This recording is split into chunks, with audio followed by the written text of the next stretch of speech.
All right, so we're loading the beta version. Again, this is taken, we're probably 2 minutes into this now, so this, I don't know how much of this is my internet connection or how much of this is the fact that I have a couple thousand transactions saved. So hopefully yours will be faster than mine. When we did do the class a couple of weeks ago, once we were in, it was pretty snappy and things went pretty quick. But while we're waiting for this to load, let's go back to our checklist. This is the checklist that you see in SkySlope. So, transfer disclosure statement is going to be required on everything. You know, you're not going to get away from a transfer disclosure statement.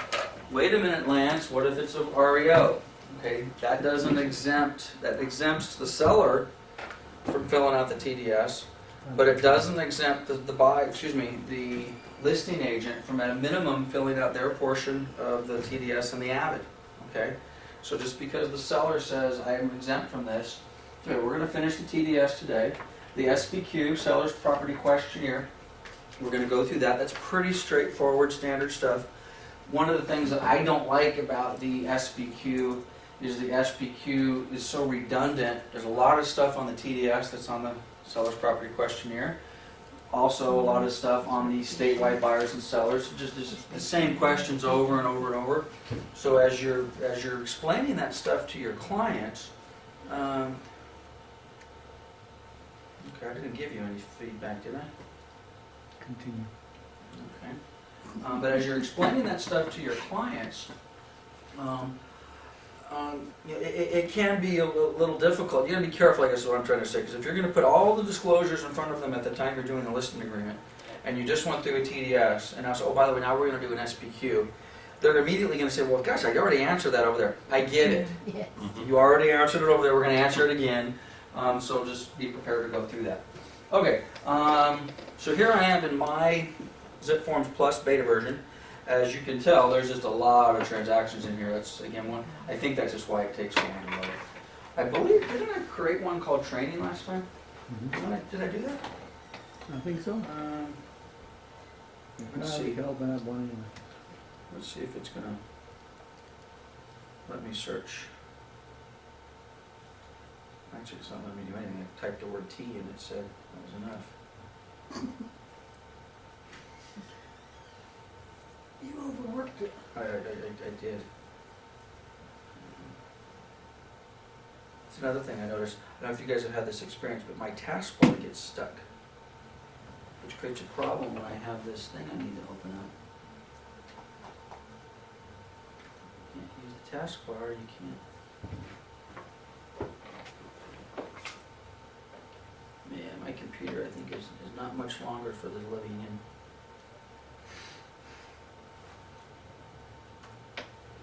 What kind is it? I'm just trying to read the thing on the This, back. it's a Lenovo. It's an IBM ThinkPad, but that's a Lenovo. Okay, it doesn't seem to want to pull up what I want, my training, so we're just going to grab one. We'll just grab this, actually, let's grab Back Bay. Okay, so we're going to load an existing transaction that we have on Back Bay, and let's go to our TDS. Maybe we've got a TDS in here already, maybe we don't. We'll find out here in a minute. That's an REO, Yep. and No I TDS? we haven't done TDSs. Okay. We've had the REO advisory. Okay, well, we're going to create one. And then we'll just do This the is a other. real live transaction, so Janet's, don't touch my transaction. No, go ahead, touch Good, it. because I'm going to touch it. I Touch don't it. care. I'm Killing going it. to touch it. I'm going to feel it. She says, kill it. Do whatever you We're going want. to do it. Okay, so what am I looking for? Real estate transfer disclosure statement? No, TDS. TDS. I understand that. What's its real name? TDS. Transfer disclosure statement. How come I can't find it? RST. Oh, there we go. Real estate RS. transfer. Yeah, so Oh, there's. we're going to teach So you how to there we spell are. real estate? Real estate transfer disclosure statement, better known as our TDS. So, and for those of you that are kind of new to this week's class, just remember that you can go watch the video for last week's class, and you can catch up with the agency that did the TDS. So again, and by the way, I'm learning the new zip forms myself, so I think I'm just going to double click this. I'm going to open up our TDS. We're going to review page 1, which we covered last time. We're going to review page 2, which we covered last time, and then we're going to start pressing on. Okay, so here we are. Again, for review, we've got a TDS. I am going to pretend for the moment I am the listing agent. I am doing my job well, which means at the time I sign the listing agreement, I'm going to say, great, now let's go through the stack of 300 pages of disclosures, okay? You might as well start with the TDS, okay? So, we've got, some of this is filled out for Edgemont, so it's not all there or not. Actually, I thought we opened a different one, but at any rate. So we're in the city of Marina Valley, we're in the county of Riverside, which needs to be filled out. We've got our address here, we've got our date. This is the date of what? The date we're signing the TDS, okay?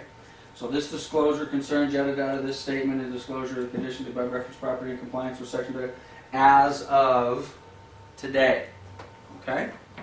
If the condition of the property changes tomorrow, Do a new one. we need to amend this. I take the listing today, the roof doesn't leak. Tomorrow it rains or the roof leaks. Hey Lance, my roof leaks. Oh, okay.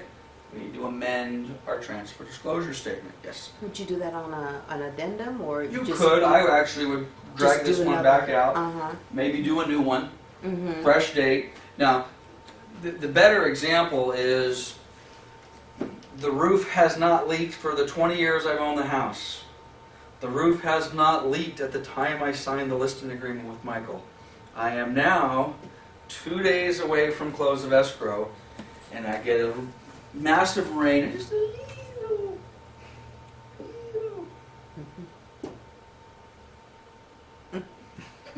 Right? Wrong. Okay. Yeah, the dreaded, Right. it happens before close of escrow. Well, if it's a dishwasher, that's kind of an easier one. Hey, the dishwasher broke. Darn it. Okay, we'll go fix it. Go put another one in. Spend $300, put a new dishwasher. I'll call the buyer today. The dishwasher broke last night. Oh, by the way, just wait, let the homeowner take care of it. What's that called? That's called insurance fraud. Mm-hmm. Okay?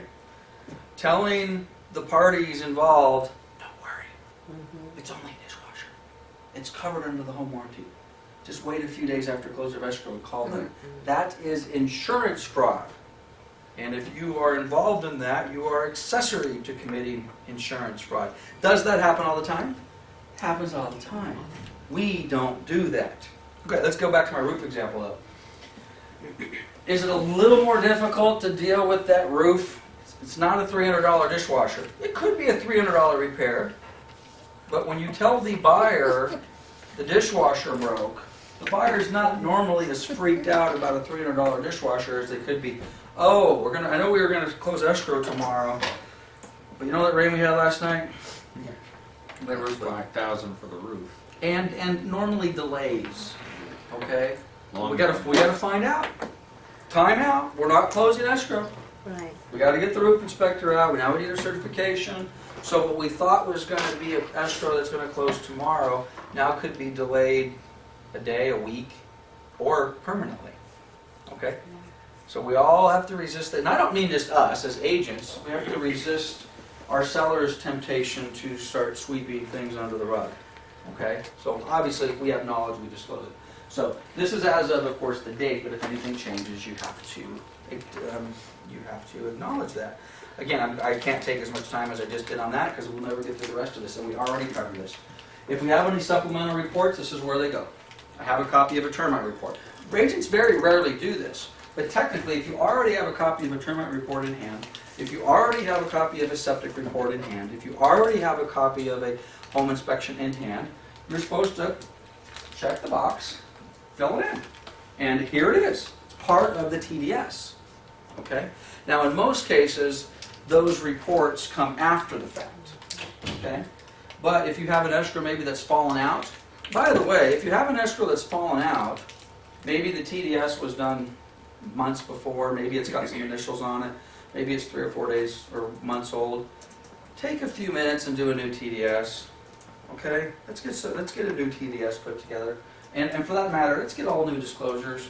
It's not going and white out first buyer's initials and signatures. That's tacky, unprofessional, borderline, potentially could make that disclosure, void or invalid because, so, oh, wait a minute, what's going on? There's white all over the place. I'm assuming you're saying that because somebody has done We don't make anything up here. These are all real life examples. Okay, buyer or seller is or is not occupying the property, very important. Be honest. I haven't occupied the property, it is a rental, I live in Florida, I haven't seen it in 10 years. That gives that seller a much different burden of responsibility to disclose known defects than the person who has lived in the house for 10 years. Now, just because it's a rental and they haven't lived in the property for 10 years or seen the property for 10 years, if the seller has direct knowledge that the property management company has done A, B, C, and D, and one of those items is a lingering roof leak, well, you can't say, well, I never saw it, I haven't been there in town, you know. Well, because at a later date, someone's going to subpoena documents and they're going to see, well, you did know. You had a bunch of emails and a bunch of communication, and it looks like you've been going back and forth for 2 years over this same roof leak. So you be careful with that. Just because they haven't seen the property doesn't mean they're not responsible for these things. Here's our items that we're going to list. You check the boxes that apply. Couldn't be more simple than that. Down here, you get to add a few other things. I always thought this was kind of silly. Where's the exhaust fan? Boy, that's important. It gets its own line. And where do we normally find exhaust fans in a house? Bathrooms and Over the stove? kitchen. Normally that's the case. So where are they? In the bathroom? 220 volt wiring. Who's an electrician in here? I didn't think so. Okay, normally you ask your seller that. Normally if you have 220 volt wiring, it will be located in the garage, maybe the laundry room kind of a thing. Or possibly I've got an electric stove, I got 220. But you be careful with that. If you're not, I'm not really, I think I got 220. Unknown. Is that acceptable? Absolutely acceptable. We don't guess. You never. You don't want to say there's 220 volt wiring in the garage because it had a funky plug. You know, you see one of those plugs? Like, what the hell do you plug into that thing? Well, it must be 220. Well, don't say it's 220 because the buyer comes in, they need 220, they plug it in. That ain't 220. Okay, well now what? Well, we got a disclosure problem. Okay? So, there's nothing wrong with saying I don't know. Fireplaces, where are they? They're in the living room, they're in the master bedroom, whatever it happens to be. Does it have a gas? I always find that interesting too. The gas starter gets its own line. Okay? Yep, it's got a gas starter. Alright? What kind of roof do we have? We've got a roof. What type is it? Don't guess. If you know it's a composition shingle, you type it. If it's tile, I don't know, is it concrete tile? Is it clay tile? Is it some other type of tile? Don't guess. There's nothing wrong with saying type of roof unknown, age of roof unknown. Even if the seller doesn't know. Let's say a lot of people have lived in their house for a long time, but they're not the original owner. Well, I don't know. It looked old when I got here, or it looked new when I got here, but I don't really know when it was replaced. Saying unknown is perfectly fine. Anything other that you want to note? I have a gazebo, which actually that's on there somewhere. That would be a bad example. Okay, are there, to the best of your knowledge, seller, any of the following not in working operation? Yes or no? Very simple question. Most people are going to say, not in operating condition. No, that's what we want, right?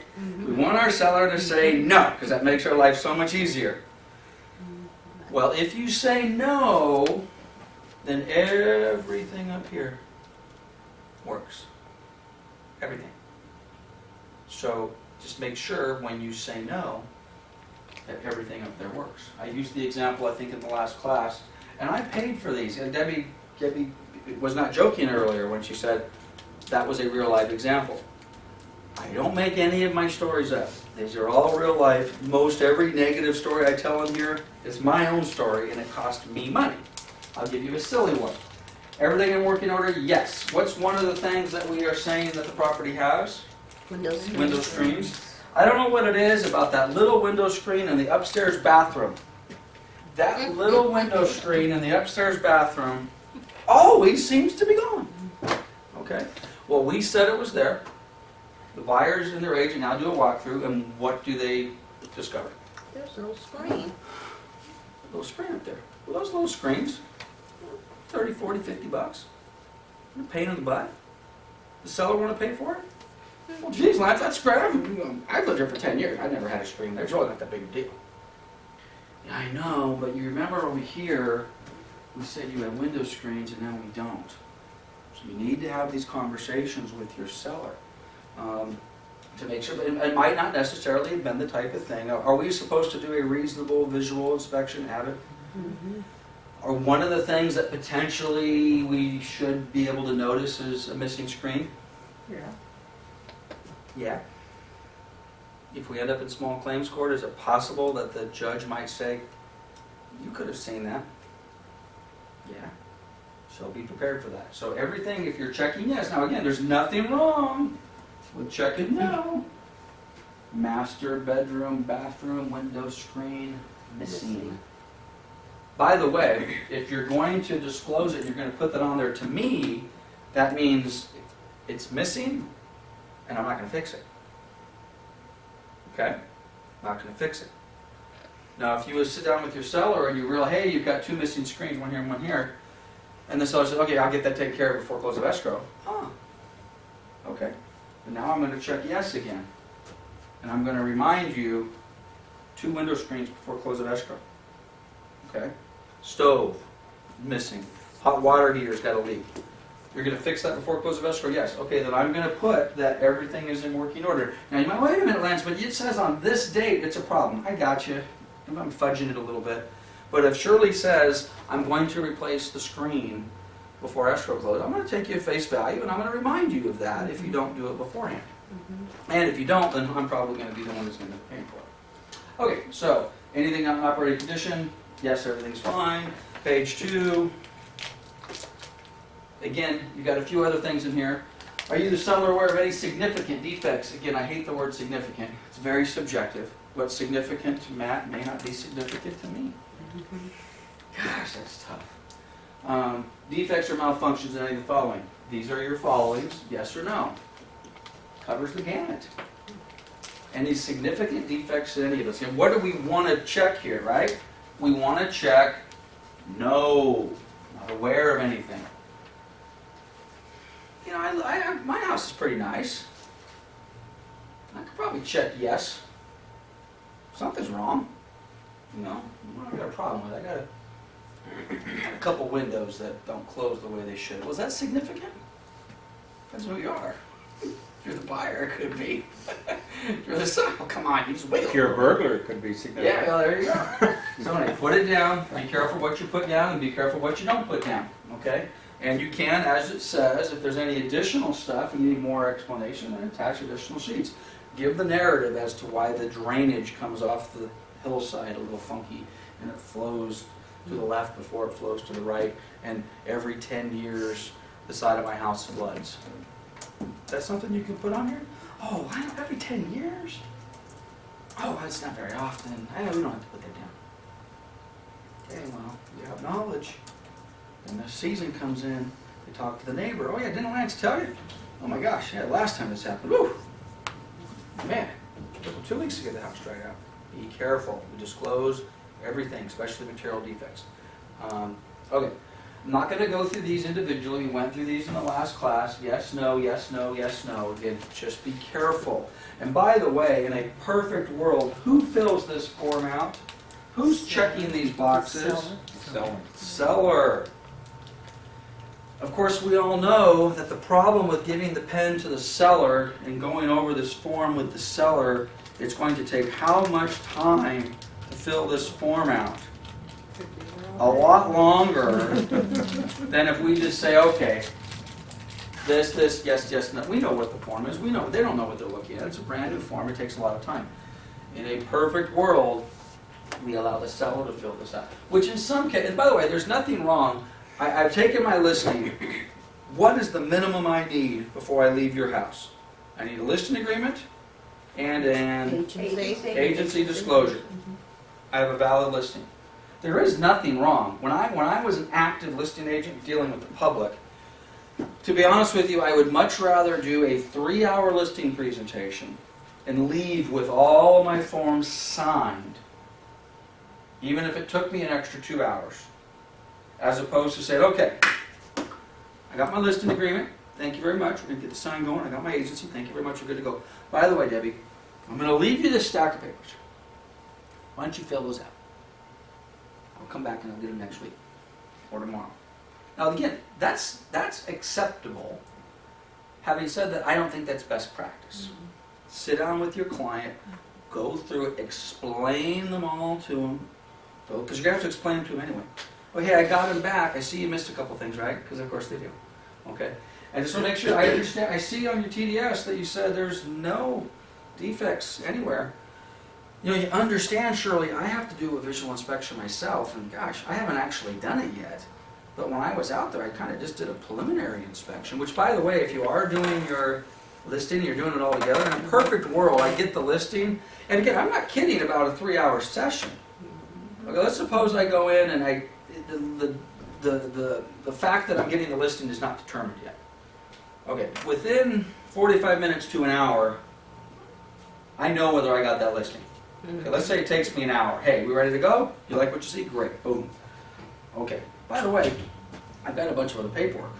Do you have another hour and a half or so we can get through this? Well, most of the time the answer to that's going to be okay. Take the extra 2 hours. Go through and buy it. Hey, you know what? I got to do an inspection. Can we take a few minutes now? Let's go through. Let's do this together. I noticed that you said everything was fine. I walked in the front door and I saw what looked like a really funky stain on the side of the garage.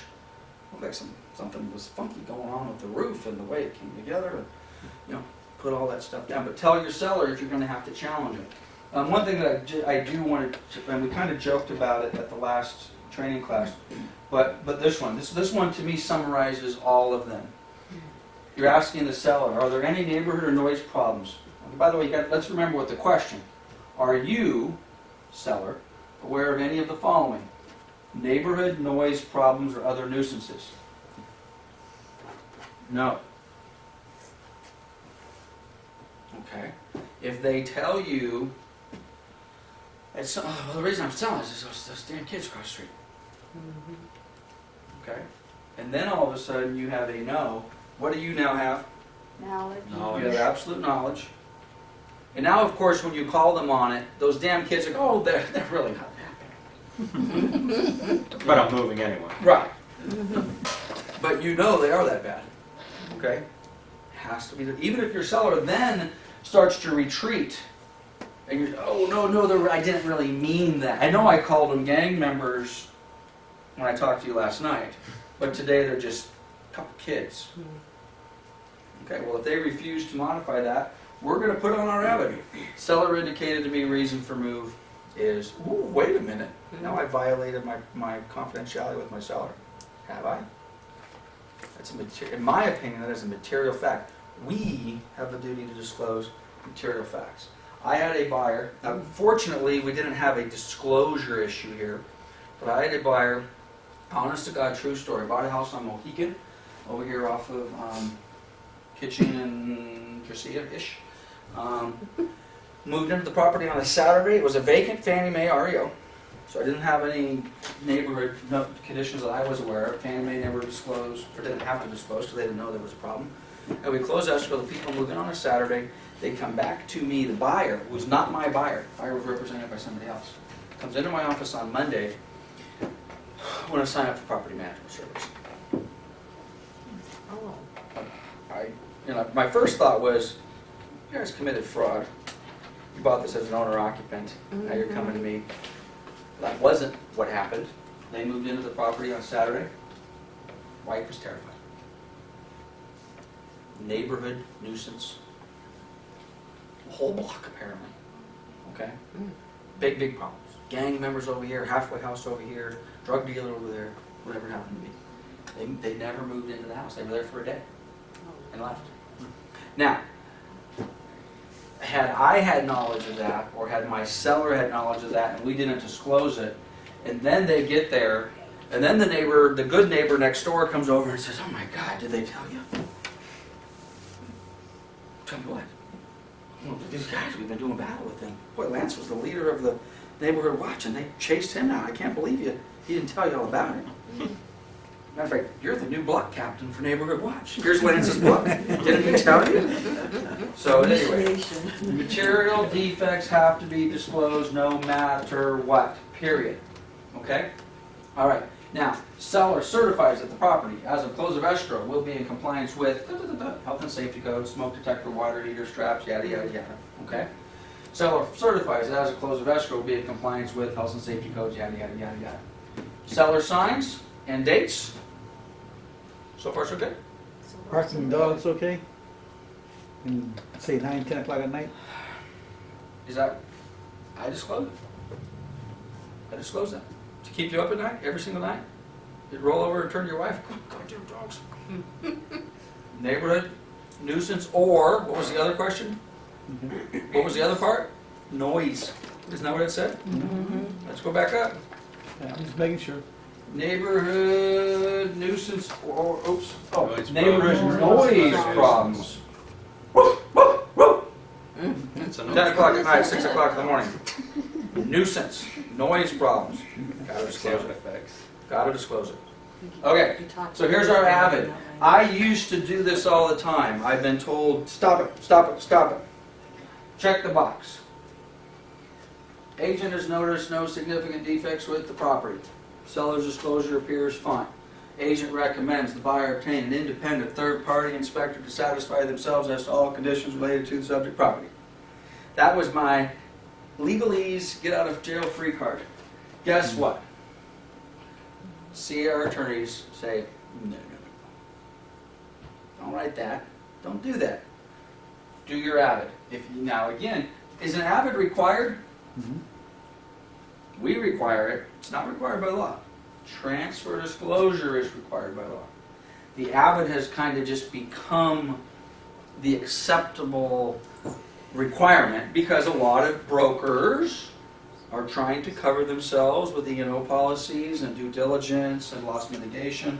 So we feel if we do an Avid, we're that much more protected. So most offices, including ours, are saying, give us an Avid, okay? But it's not required by law. Okay, oh, it's required by law. It's not required by law. Your broker wants it.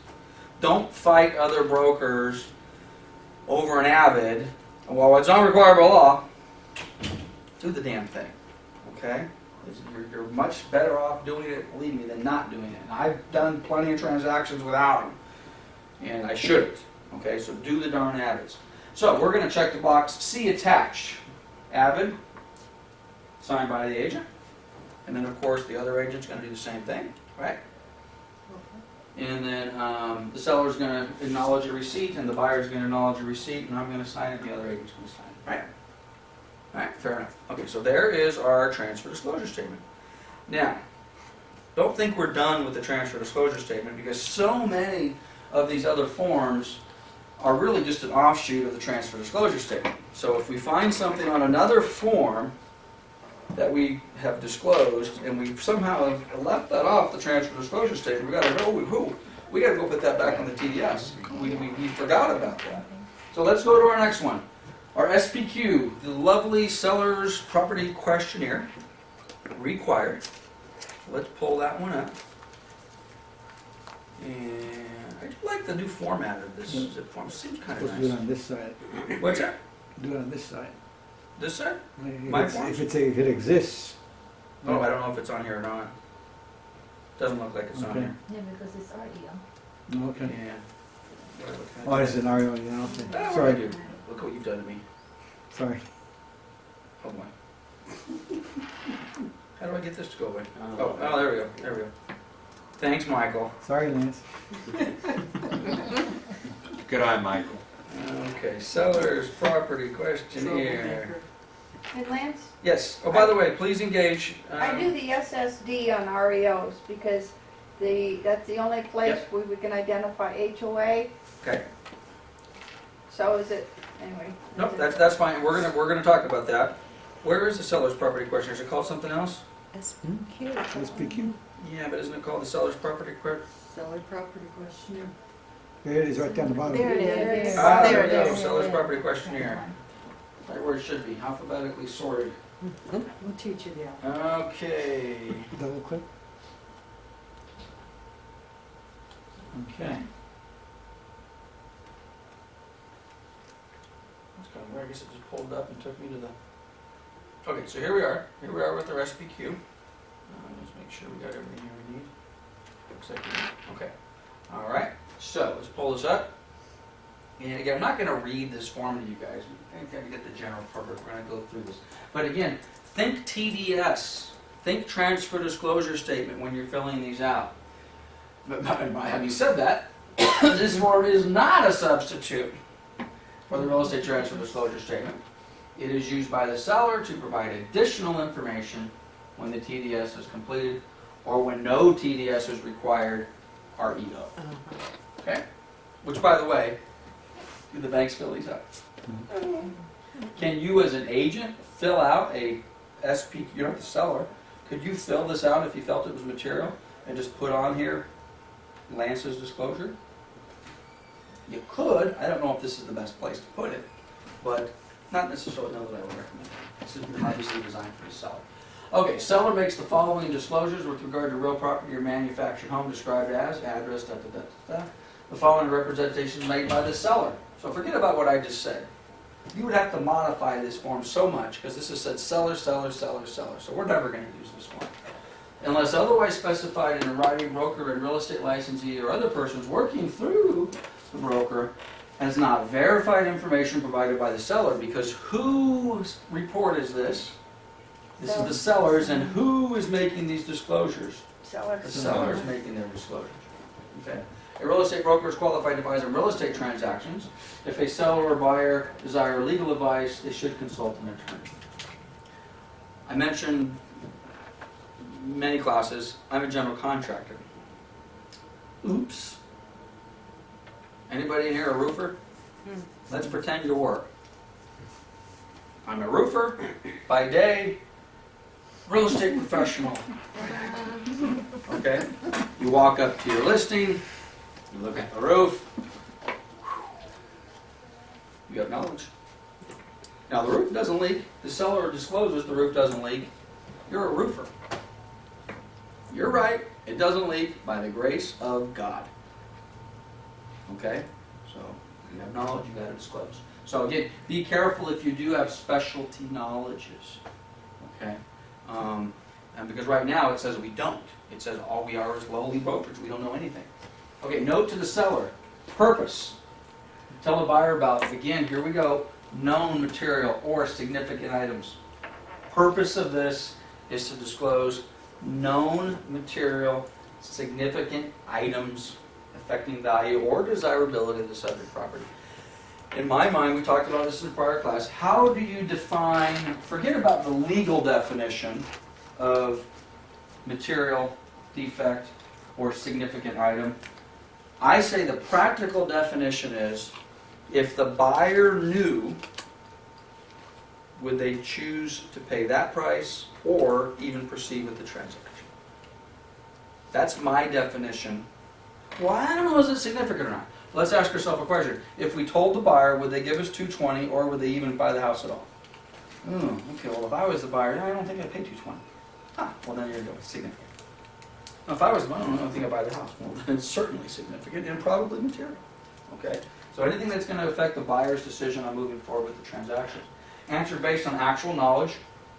Recollection is fine. Something that you do not consider material or significant may be perceived differently by the buyer. There you go. Okay? Think about what you would want to know if you were buying the property, and put yourself in the buyer's shoes. That's what they're talking to the seller. Read the questions carefully. Take your time. But we got to get out of here. I got another appointment. I can't take 3.5 hour listing presentation. Are you kidding me, Lance? No, I'm not kidding you. Okay? Now, if it let me rephrase that. If you're in the house and 3.5 hours later you still don't have a signed listing agreement, you probably stayed too long. Okay?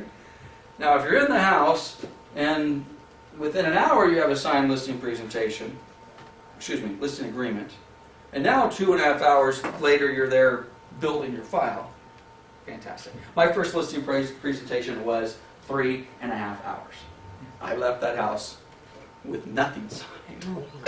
The people were too damn nice to throw me out. But I was, 20 years old and didn't know what the hell I was doing. Okay, so here we are. So, read it carefully. Note to buyer. Okay, so here we are. Everybody gets a little note. Seller gets some instructions. Buyer gets some instructions. Note to the buyer. Purpose. Give you more information. Material or significant items. It's all about. You can say the same thing for the TDSs. All this is about, we need to disclose, disclose, disclose. Disclosures are all about mitigating loss. It's really, it's all we're doing. Somebody got sued over this, now it's in the law. Somebody got sued over this and this and this and this and this and this and this. Because these never existed before. Every year we add an extra line. And there you go. Okay, is it material facts? Is it something that is important to you? Be sure you put your questions in writing. Sellers can only disclose what they actually know. Be reasonable, Mr. and Mrs. Buyer. Okay, don't beat up your agent or don't beat up the seller for something that was truly hidden behind this wall that we couldn't see. Now, if it was known and then covered up and hidden, that's a different story.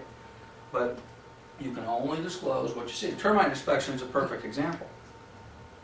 Does the termite guy go tear off every stick of drywall in the house and inspect the wood? Of course not. Does he go in the attic and pull all the insulation out so he can see what? Of course not. That's not practical. You know? So they got to see what they can see. It's not reasonable, and legally they're not held responsible, if using this termite example, if they miss something behind this drywall. The house is perfect. 3 days after close of escrow, anybody seen a little kick-out hole for drywall termites? Little hole appears, and all of a sudden the termites in there spitting out little, you know what those little pellets are that are coming down? Termite poop. It looks like a little grain of sand. Next thing you got a whole bunch of little pellets down there. Honey, we got a little beach coming down here and everything. And all of a sudden one hits you in the head. And you look up, and there's a little termite pushing his poop out the hole because they need more room. Okay, termite guy screwed up. Come on. There weren't any pellets on the floor before close of escrow. There wasn't any hole up here. He just kicked out 2 days ago. Cannot hold him responsible. Same thing for you and I and the seller and all the rest of that. Only what we can actually know is what we have to disclose. Seller disclosures are not a substitute. I love this one. Mr. and Mrs. Buyer, seller's disclosures are not a substitute for your own investigation, personal judgments, or common sense. Common sense ain't so common. Yeah, That's right. it's a tough one. Common. No one told me the house faced the south. Who's into Feng Shui? Anybody know Feng Shui? Okay, what's the Oh, appropriate? no, I'm sorry. I'm just thinking about a client who Well, I don't know what it is. Yeah. It's not supposed. It's that perception. A lot of people from the East have Right. it, like Chinese the are house big has feng to shui. face a certain way, Right. otherwise Right. it's bad Well, luck. I don't know what it is, but let's pretend I'm Chinese and let's pretend that's important to me. Yeah. Well, I should know what that is. I should know that the house has to be oriented to the, I think it's to the east. Yeah. The front door has to face east. East. That one. Okay? Right? But the stairs can't Now. face the door. Now, Right. okay, there you go. All right. So, and again, I don't know all those things. But let's suppose that's important to me. Does a seller, is there anywhere on here that says, what's the orientation of the front door, north, south, east, or west? No. Does the seller have to disclose that? No. It's important to the buyer, but we didn't know that. Okay? And now we close escrow. And I just discovered my Feng Shui master came over and told me my house is facing southeast. Come on, buyer. Own investigations, personal judgments, and common sense. Okay, I will tell you, if any of you have the good fortune of working with a Chinese buyer who buys into the whole Feng Shui thing, you better understand what they want. Because it's not just which way it faces, there has to be water flowing somewhere, staircases have to go certain directions. That's important. We may that's hocus pocus to us. Nonsense. It is not hocus pocus. Yeah. This is serious business for these buyers. And they don't make an offer on it either. There you go. You know, it's like, no, I'm sorry, the backyard is fake, you know, and it's making this tea, and I'm like, Shirley, could you help me out here? I'm a little disoriented. Which way is east? East is that way. Oh, okay, this is a good one. Right? yeah, Now, that's a reasonable question, right, but you just answered wrong, because that's north. yeah. Yeah, he's- that's- Okay? Yeah. Right. So, Mm-hmm. Could you see a lawsuit developing over that? Come on, you're a real East estate Edge, professional. you You should know You which should way know is, that. is east. Be honest. Does everybody know that east was that way before we started this conversation? Everybody? Yeah. Michael? You did? I Okay. do, because I know. I guarantee Normally you, you would- if we did a poll of everybody in this office, I bet at least 20% of them would not know which way east is. No. They wouldn't. I'm just saying. Just saying. I would just say as a general observation, I don't know if everybody agrees with this, but I mean, I could probably find, east, west, north, south here, but if I was over in There you Temecula go. or San Bernardino, I might Right. get a little Well, we're further familiar around. with our town. This is our town. Yeah. Right. Now I'm a little disoriented. Wait, which way's the freeway going? Mm-hmm. Yeah. Mm-hmm. Exactly. I always got confused because I grew up in the Lakewood Long Beach area, and the beach was always supposed to be on the west, right? Yeah, Well, the beach is not on the west. The beach is on the south. Right. Yeah. I get all confused. Because you look at, Mom, wait a minute, I thought the beach, the Pacific Ocean's on the west coast. Well, yeah, but honey, you look at the map, we got a little curve out here, all of our beaches face south, right? Right. My God, I didn't figure it out till I was 25. We're filming for 30 years. Okay, so here we are. So let's get into the core of this. And we're going to take some of these, some of them we're going to go by quickly, some of them we're going to spend a little bit more time. These are very simple yes/no questions. Within the last 3 years, the death of an occupant of the property, is there, the question is, are you, seller, aware of, within the last 3 years, the death of the property? The statute says you must disclose deaths that have occurred within the last 3 years of the property. And I think we used this example when we went to the TDS a couple weeks ago. That's a simple one. Yes. Okay. Doesn't say anything other than that. We're going to talk a little bit. Actually, let's just deal with it now. What's the exception to that? Natural cause? Well, no, natural cause you can disclose. From a standpoint of the cause, you can't say unless asked. You can't say unless asked if the cause of the death was caused by the HIV/AIDS virus. So you can't say, you're actually breaking one of the anti-discriminatory codes. Yes, my brother Jim died of HIV. You cannot say that. You could say, yes, my brother Jim died of a heart attack in the back bedroom. Okay? Now, you got to remember, you got to go way back when the whole AIDS stuff was going on. There was a lot of hysteria, a lot of, prejudice and all the rest of the sort of stuff. We don't want to discriminate against folks' sexual orientation and AIDS virus. So they literally passed a law that says you cannot disclose that unless asked. So if it's my listing and I put in here, yes, somebody died, the buyer then subsequently asks, what did they die of? Well, in that case, if you know the answer, irrespective of what it is, you have to answer. Died of the HIV virus. Died of a heart attack. I don't really know. You don't really know? Well, yeah, I do know. He was murdered by his wife, but I don't want to say that. Yeah. Well, you have to disclose. Okay, again, I used this example before. There was a terrible, I don't know if it was gang-related or what, but there was a terrible murder of a family. I think it was up here off of Collinswood. This was probably 20 years ago. I was just new in the business. And there was literally, I don't know who it was in the family, but multiple people were murdered in this house.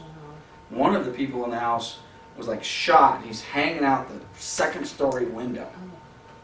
Terrible. Pictures of the newspaper and all the rest of that sort of stuff. That was 20 years ago. If I sold that house today, I'm disclosing that. Okay? We have a rental property. Terrible story. We have a rental property, and I think it's been more than 3 years now, probably 5, 6 years ago. One of the children of the tenant hung himself in the backyard from a tree. I'm disclosing it. Well, you don't have to disclose it. Over 3 years ago. I'm telling you, I know about it. I'm disclosing it because in my mind, it's material. And I always use I've used this example a dozen times already. I move into the house. My neighbor comes over. Did Lance tell you? Tell me what? Because every neighborhood has this guy, right? What about little Johnny hung himself? Or, God, 20 years ago, the murder. Guy had Jim hanging out the window. What? I think that's significant. I think that's material. Let's get away from the funky ones. Okay? Grandma died of natural causes 7 years ago. You don't have to disclose that. Okay? All right, so there you go. An order from the government health official identifying the property as being contaminated by meth. Has there ever been a meth lab? People want to know that. I've had 2 rentals that have been deemed meth labs. Very expensive to clean up. So, got to do it. Or another thing they're having now is those ones that people use as grow houses. Okay. That's very common now. There you go. Yeah. Got to disclose it. Has anybody released any illegal controlled substances on or beneath the property? Pouring motor oil in the backyard. Property located adjacent to an industrial zone. Now that's a little bit easier to that's the kind of visual common sense deal. Okay? Well, of course, I mean, look across the street. And you got the Fontana train yard and you got smokestacks and, but again, yes it is. Now again, well how close? And we're going to kind of get to a good example within that. Industrial zone, manufacturing, okay. Airports, commercial airports, how close? I mean, I live in Canyon Crest. Would any of you say I live close to an airport? There's a plane that flies over my house at least twice a day from March Air Force Base. You also have Oh, the other yeah, one over 6 there. o'clock. Absolutely. Yeah. Now, am I close to March Air? I don't consider I'm probably at least 6 miles from March Air Force Base. But depending upon, matter of fact, national security secret. When something's going down, or at least when it was going down in Baghdad, Iraq, I knew about it the day before. Because they would fly out of March Air Force Base and they'd fly out and from midnight till 6 o'clock in the morning, vroom, vroom, vroom, right over the top of my house. They'd never fly at night unless something was going down. Okay? There you go. So at any rate, you gotta put your hat on. You gotta understand that the word, like Matt just said, you're in an area that you don't necessarily know. I sold, same kind of story, true story. I sold my buddy, my childhood friend, we grew up in the same block, a house in Burbank. Do I know Burbank? I do. You guys know Burbank. Am I qualified to sell a house in the city of Burbank? My license says I am. So I went and sold him a house in Burbank. At the time, which is kind of funny, I have no idea what it's worth now, but it was, you guys are going to fall out of your chair, it was at $240,000. It was Burbank. Okay. It probably shot up to $1 million and then back down. But anyway, this was probably 15 years ago. I saw him a house in Burbank. I did all sorts of things. I was a great agent and I was a great friend. I did everything right. I did a bunch of things I shouldn't have done. I used to be a termite inspector. This is my buddy. Skip, this house is 60 years old, bud. Let me put my coveralls on, crawl underneath that house for you. I'm going to check you. I'm doing that as a friend, but I'm also his licensed agent.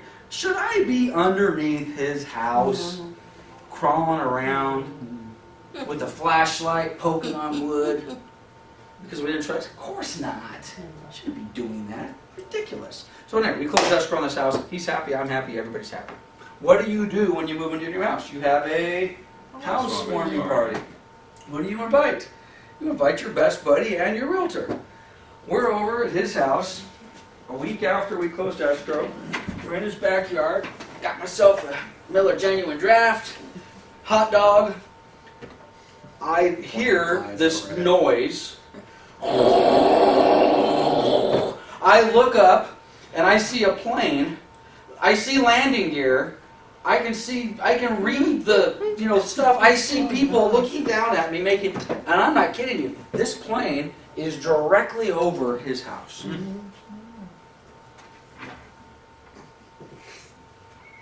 Oops.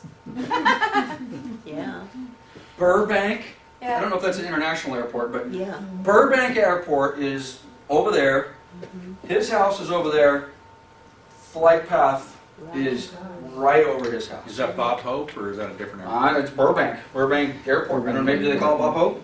I think they might have. Well, I don't know, whatever it is. All I know is I literally break out in sweat. And he's my best friend. Dude, please tell me you knew that the airport was right over there.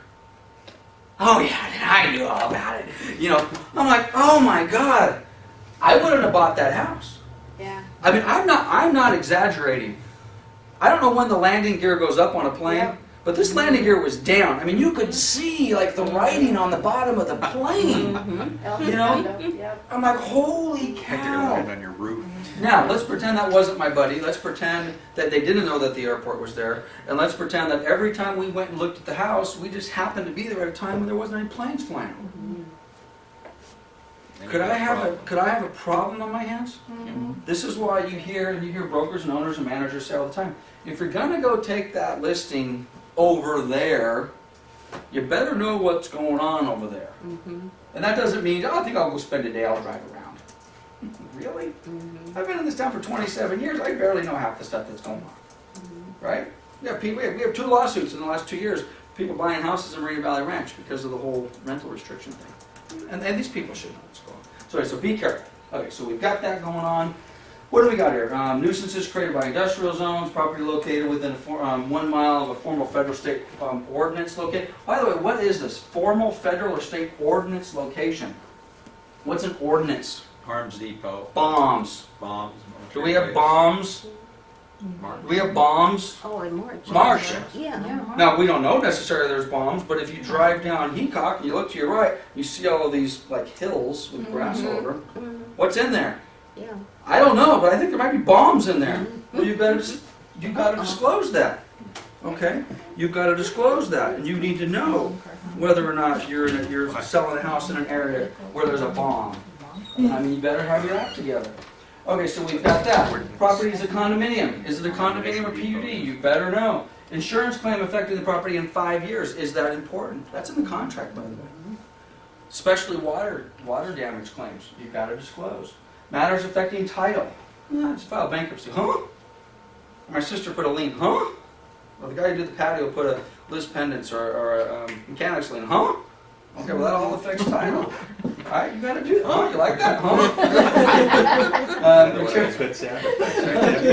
Material facts and defects not otherwise disclosed. Now here's the catch-all. We missed a question. Material facts and defects affecting the property not otherwise disclosed. You know, something funny. Can you bury a horse on your property? No! No. Go talk to Mike Boab. Huh? Sells a house. Everything's fine. It was horse property. Sells a house. The guy comes out later. I got my tractor. I'm gonna move some stuff around. Oh, wow. You know, what the heck's that? Pulls up old Mr. Ed comes out. You know, you can't do that. Your horse died. I don't even think you're supposed to bury your dog, to be honest with you. But I don't think so. if your horse dies, you are not supposed to dig a hole and bury him on a residential lot. Call the people. You've got to call the people. Yeah. Call the dead horse people. Yeah. Okay, so we're putting all that stuff on there. So we got that covered. Disclose, material. Repairs or alterations. Let's a little quicker. Alterations, now again, are we starting to sound familiar? This is on the TDS. Alterations, modifications, remodeling, replacement materials on the property, including those resulting from home warranty claims. Have you done anything? A lot of times that should be a yes. Of course we have. We remodeled the kitchen, put on a new roof, we did something. There's nothing wrong with saying yes. Say yes. Matter of fact, when I see these and they all say no, I'm like, come on. It's got to be a yes. Give me a break. Ongoing or recurring maintenance on the property. Example, drain, sewer cleanout, tree or pest control service. That gets a little different question. Do you have an ongoing service? Yes, I have a pest control service. Yes, I have a contract with Skunky Pumper. They come out and they pump my septic every 6 months. Is that a good thing or a bad thing? In theory, it's a good thing. It could be a bad thing. If they have to come out and pump it every 6 months because it's backing up, that's a bad thing. If they just come out to do it just as routine maintenance, that's a good thing. So you can disclose that. Any part of the property been painted in the last 12 months? That's an interesting question. Have you painted the house? Did you paint over lead-based paint? Or did you paint over lead-based paint? Is the property pre-1978? Any renovations? Why are they asking pre-1978? That's when the law changed. That's when the lead-based paint was banned. No more lead-based paint after that. What if your house was built? I mean, is it entirely possible that a house that was built in 1992 has lead-based paint on it somewhere? Sure it is. They went over and they grabbed a bucket out of Grandpa's garage. Oh, this looks pretty good. Try to mix stuff all right. This is good. By the way, was the lead-based paint a good paint? Mhm. It was a great paint, okay? But it had lead in it, which is fine, just don't eat it, right? That was the thing, don't eat the paint. Or if We're you're... all okay, right? Yeah, right, we made Just don't it. eat it. Okay, so we're gonna put that in there. And again, any other explanations? Spaghetti, okay. Structural systems, what have we got here? Are you aware of defects? Again, does it sound familiar? Heating, air, plumbing, we had the same questions on the TDS. So again, you better make sure your questions jive. But there's a whole slew of things here. Whole slew of things here. Roof, well, septic. Debbie just sold a property that had a well and a septic.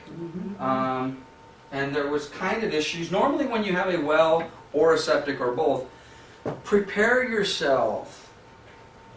You need to get certifications. Does the well work? Is the water potable? Does the septic leach line system work? Prepare yourself for that. Ask those questions. Especially the older the properties, and frankly the older the properties are the ones that have them.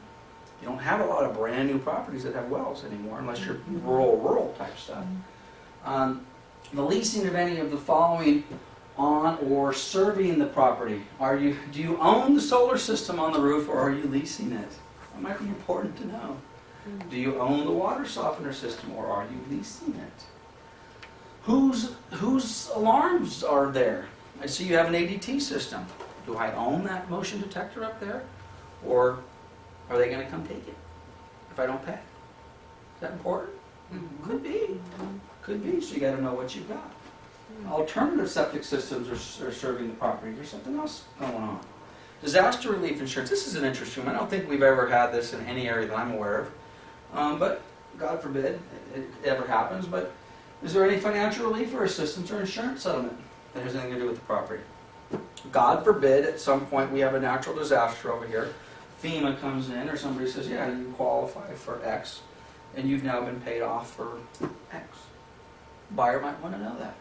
I didn't know that this area, well, whose house was, I think Janet's house got like wiped out, not wiped out, but got affected by a tornado or somebody in this office. Thank you. Janet, did your house get beat up a little bit by a tornado a few years ago? Yeah, That was you. can you imagine Well, that? there you go. There you go. Can you imagine that? Our house was fine, but they took the barbecue and slammed it across the way and then Okay. picked up the barbecue and threw it. Well, and there was a couple other houses, I don't know if it was the same storm or related, that actually had a good chunk of their roof taken off. You Yeah. don't think about that and remember it about. It happened to our house. 5 years ago. There you go. Usually was like, There you go. We're not in Kansas. Not in Kansas anymore, Toto. Okay, so we disclosed that. Here's one of my favorites, water-related issues. Water intrusion. Any part of the physical structure of the property leaks, or any appliance, pipe, slab, roof, standing water, drainage, flooding, underground water, moisture, water-related soil settings, blah, blah, blah, blah. Okay, so you got any water intrusion? Anything coming on from the roof, from the outside, from a leak, from a slab, from a toilet, from a valve, from a shower? You want to know that. You have to disclose it. Here's the good one. Any problem with infestation of mold, mildew, fungus, spores? Past or present? Past or present? I fixed it. Tell us more. I think mold... Let me rephrase that. By the way, is mold covered in the TDS?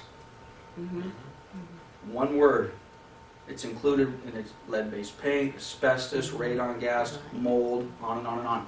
It doesn't go... But I'll just give you an example from 2 days ago. Okay? Probably should turn off the tape, but what the heck. Office in Redlands. Our office. We have an employee. You know those little plastic mats that your chair sits on? What happens to those plastic mats after you sit on them for a year or so? They get cracks in them. What happens if you spill a cup of coffee on that mat? Moisture goes through the cracks onto the thing. Our beloved maintenance guy comes in. And mold! It's not safe. Evacuate. You cannot work in here anymore. You have to get out. How are you feeling? How have you been feeling? I'm not kidding. This just happened 2 days ago. I think you better get out of here. You're going to get sick. Right, so, Gosh. I go over there. Looks like somebody spilled a cup of coffee on the mat. It leaked through the thing. Pull it back. Is that mold? I have no idea. Mold, mildew. It looks like some coffee that's been sitting there for a couple weeks that's Yeah. kind of gotten a little funky. Yeah. What would we do before we were all worried that we were going to die of mold exposure? What would we do with that? Dry it out and We'd clean clean it. it up and dry it out. Yeah. We'd go about our lives. Yeah. Today, the litigation behind Ed McMahon is the one who started this, by the way, and I'm not kidding. Johnny Carson, Ed McMahon. 25 years ago, Ed McMahon sued State Farm Insurance for a mold-related claim, indicating he had mold, and maybe he did. He had some mold, some spores. It's not the mold; it's the air spores you get in your lungs, and it's hard to breathe. And if you're sensitive to that, anybody have asthma? Okay, well, if you have asthma, you could be sensitive to that. I am. Okay, you are sensitive to that. Okay, that's if you don't have asthma, you're not. Okay, but if you have, okay, I'm with you. Having said that, if we didn't have mold and fungus and termites and all of those other things that eat other things, we would be up to our eyeballs in shit. We couldn't live because Right? that stuff's been around from the beginning of time. And if you've got, let's in this room right now, if we had the air tested, somebody comes in and they take a jar and they seal it up and they take it to the lab. And they will come back and say, I don't know what the proper amount is, but let's just say for example, there are 4 parts per billion of the mold spore in the air in this room. 4 parts per billion. Billion. Per billion. Or maybe it's per million, I don't know. Okay, but there's 4 parts per something. Now we could all sit back and say, well, that's too many, because the EPA says the acceptable level is 1 part per billion, and we're 3 times or 4 times elevated. What's the solution to that? The solution to getting less parts per billion in this room is, if there is an active problem, get rid of the moisture, clean it up, and then, oh, by the way, which is hard to do in this window, or in this room, let's open a window. Yeah. Because, by the way, Sure. how many parts per billion of that same mold spore are outside? Probably more. Well, at least 1. Yeah. The same mold spores that we're breathing here, they're also outside. Because that's what, when the leaves fall off, something's got to eat that stuff. You know? Something's got to, I mean, that's how the whole thing works. Having said that, mold scares the bejesus out of me. So if you're selling a property, or you're involved in any way, shape, or form, and you feel you have a property with mold, which, by the way, all mold is not created equal. Right. You've got the mildew in the corner of the shower, which on occasion we all might have experienced. Well, what do? You clean it up. It's the sticky, stacky borealis, the black mold of death. Which, by the way, you can't, I don't know. You got to take it, send it over to a lab. Your chances that you've got the bad mold are very, very slim. And by the way, if you do have the bad mold, yeah, it's bad news bears. You don't want to be in a room with a lot of that stuff. If you have asthma, you're really going to feel it. If you don't, you're going to feel it. So anyway, be careful with mold. Mold scares me. Mold is what asbestos used to be. For those of you that have been doing this for a long time, when I first got into the business, lead-based paint and asbestos. Ooh. Now, frankly, we don't really, we don't hear too much about that. Mold scares the heck out of me. Yeah, sure. Section 8 inspection, I see discoloration. Yeah, on the discoloration. wall. Yeah. Discoloration. Did you catch that? By the way, let's some of my friends at Fannie Mae and Freddie Mac are as well. Federally regulated, federally chartered, frankly now owned by us. On their foreclosures, you're not allowed to use. And by the way, it sounds like I'm kind of bagging on them a little bit. I'm not. If I, as a broker, say I opened up the cupboard behind the sink and I found mold, they call me up. They slap my hand and say, don't you ever send us an email that says the M word in it again. Yeah. Now, for a couple, number one, they're trying to do loss mitigation. You saw discoloration under the sink. Now, some of us might say, wait a minute, we're not disclosing. That sounds like we're trying to conceal. Well, you know, maybe they are. Okay? But this is the real point. We are not qualified to call that mold. Okay? I don't know what it is. It's discoloration. I mean, what we saw on the carpet the other day was not mold. It was it was funky carpet, or funky coffee. Okay? Coffee. Now, I guess we could have had it tested. They would say, yeah, there's some mold spores, number 1, 2, 3, 4, 5, or whatever happened to you, you'll be fine.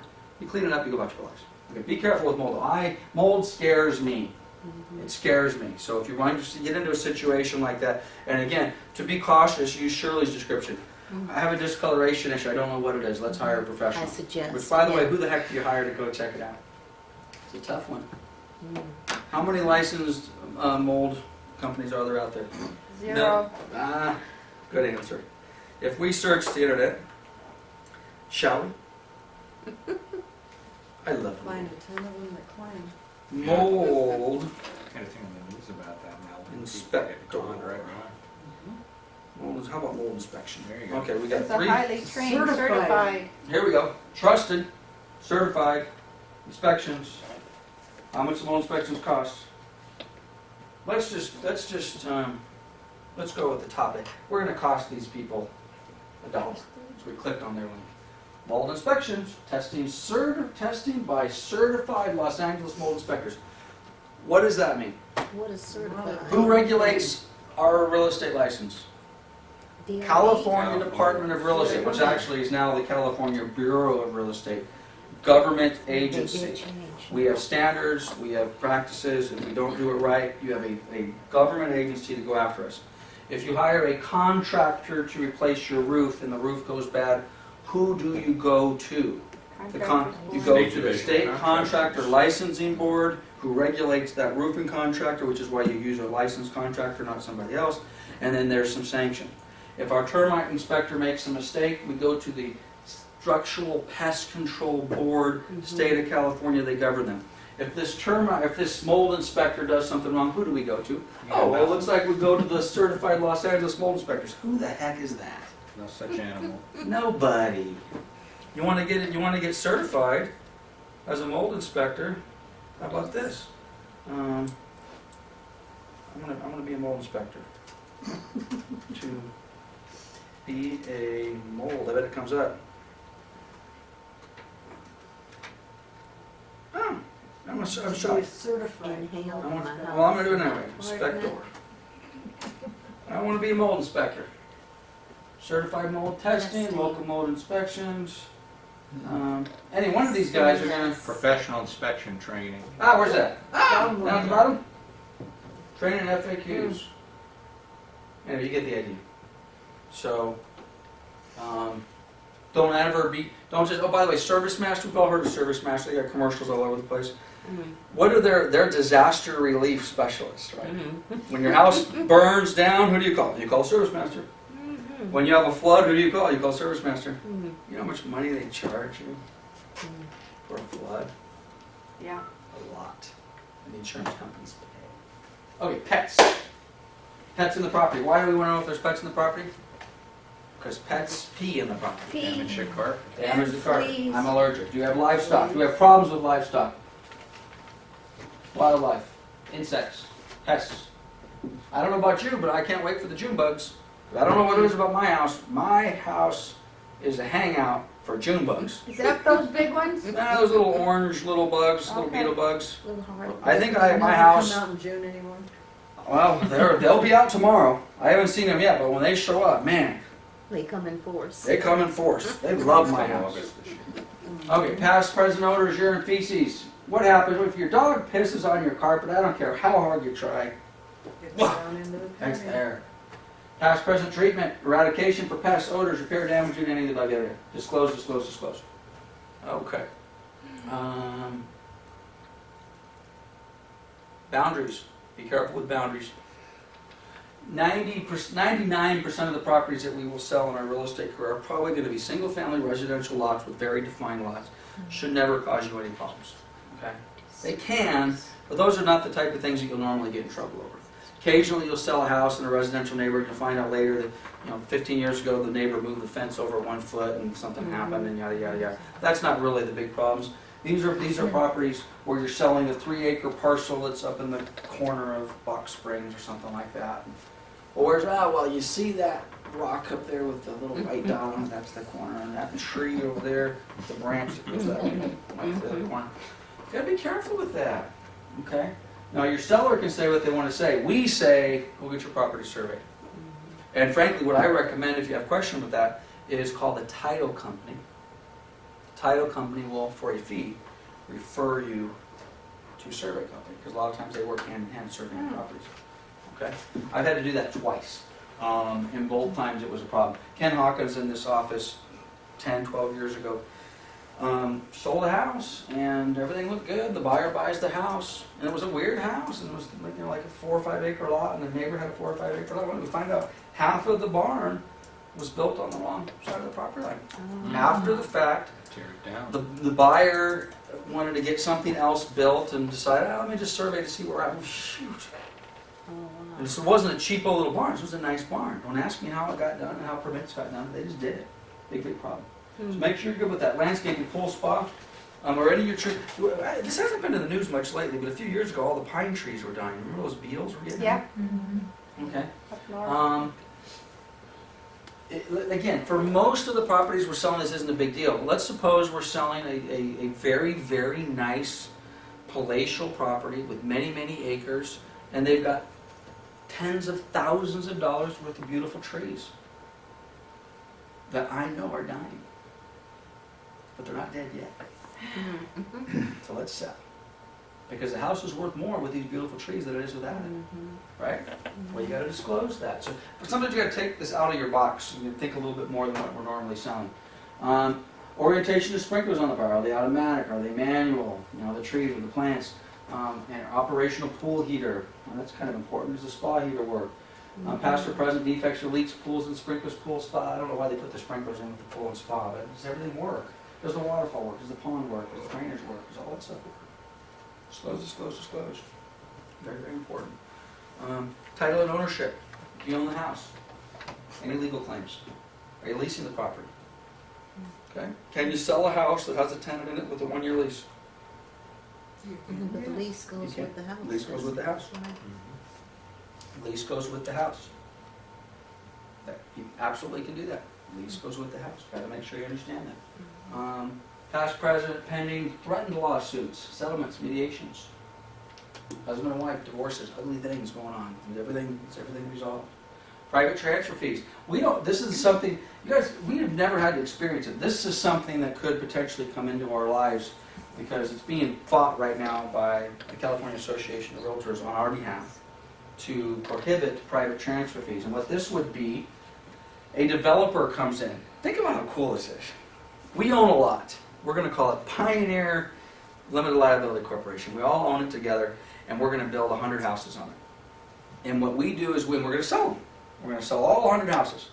But what we do is we put in the governing documents the deed restriction on every single one of those houses that we sell that says, by the way, there's a private transfer fee that goes with the property. And just so you know. So we sell the house to the first buyer. And you say, oh, great, the private transfer fee. Oh, whatever, we're going to pay $200,000 for it, no big deal. Now 3 years later, we go to sell the house. They're going through the documents, and the escrow and the agent say, oh, by the way, there's a private transfer. Did you realize that you had bought a house that has a private transfer fee on it? They're like, I remember them saying something about that. Well, you know what? Well, you know it's $10,000. What do you mean? Wow. Oh yeah, every time that property is sold, forever, the seller or the buyer or somebody in that transaction has to pay the private transfer fee. And who do they pay it to? They pay it to the original builder. How cool would that be? You sell the house, and then what you do is you hope that that house gets resold and resold and resold, and every time they resell, you get a check in the mail. Is that sweet? That's sweet. That's good to know. Okay, well that's been happening through different parts of the state of California, and nobody's really figured it out. And now people are selling my house and say, well, and again, no excuse, read the documents. I mean, if you would have read the documents, you would have figured it out. But anyway, there's now a move to prohibit any future private transfer fees to be. So a builder could not come to, we have still, believe it or not guys, we still have a lot of land in the Inland Empire that we can develop. Market starts going back. We will be back with selling new houses all over again. So we got to be aware of whether that's in there. Anything triggered at sale, private parties, yada, yada, yada. Neighborhood, again, we spent a lot of time talking about neighborhood. This is the same thing we just discussed. Are there a problem? Are there, this is a good one. My buddy puts on the Coachella Valley Music Festival and the Stagecoach Music Festival down right on the border of La Quinta in India. You may have heard about it or familiar with it. This is a big event.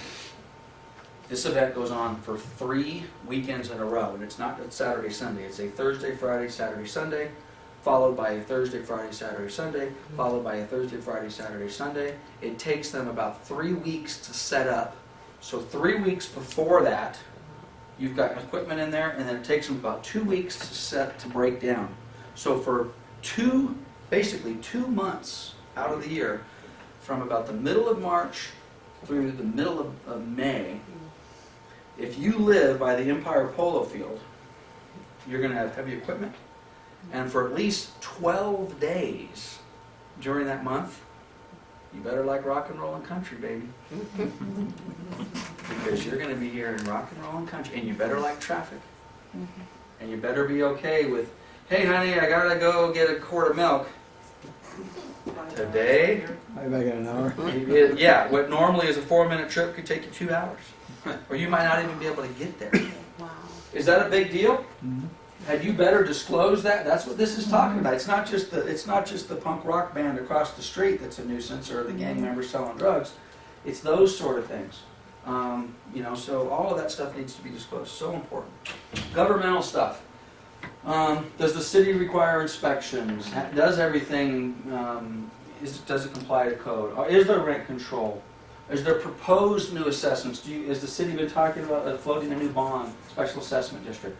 On and on and on and on. I'm not going to go through every one of those. Other is other. Anything else you know?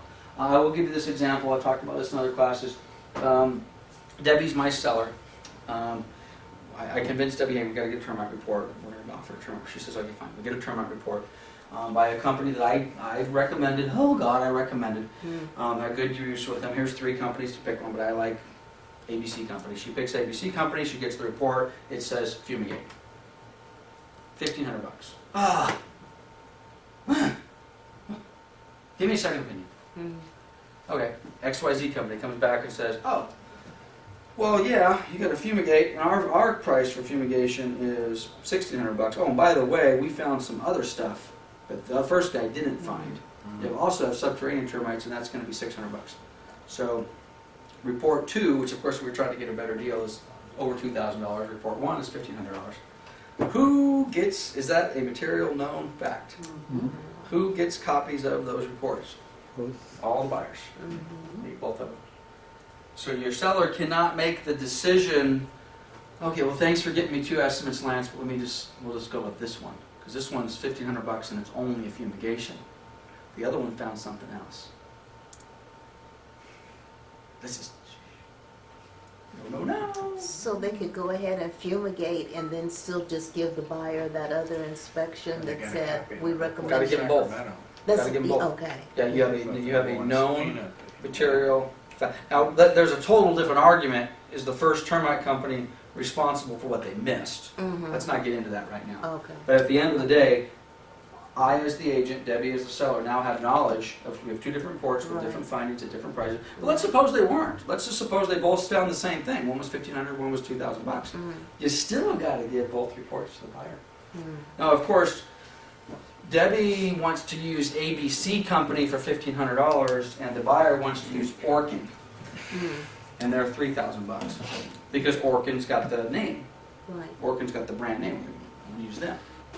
So you got to disclose. You got to give them all. Okay, we got additional comments, seller signs, and a report.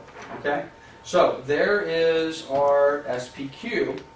Let's go back to our checklist. Natural hazard disclosure. Okay, I will pull up the natural hazard disclosure form in WinForms, or I don't know why I keep calling it WinForms. I'm going to call that forever.